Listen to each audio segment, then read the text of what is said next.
היי, שמי נועה זהבי ואני מאמנת ומלווה בתהליכי קבלת החלטות ויצירת תוצאות.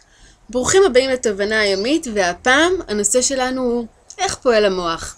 אז ככה, המוח שלנו פועל על אוטומט, והאוטומט הזה הם דפוסי החשיבה וההרגלים שלנו, שגורמים לנו לפעול בדרך מאוד מסוימת, ולא בדרך של מודעות ויצירתיות. זה כמו נהיגה על רכב. אנחנו לא באמת חושבים על זה שעכשיו צריך ללחוץ על הגז או על הברקס. אנחנו פשוט עושים את זה.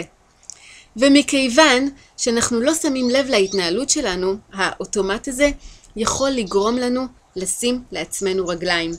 אז ההמלצה שלי אליכם היא כזאת. שימו לב להתנהלות שלכם. שימו לב למה שאתם אומרים, למה שאתם עושים. וכשאתם מזהים שיש בכם התנהגות או מחשבה שיכולה להכשיל אתכם, שנו אותה ומהר. עכשיו, אני אשמח לשמוע גם אתכם. אם יש לכם רעיונות נוספים בנושא או חוויות שחוויתם, כתבו ושתפו.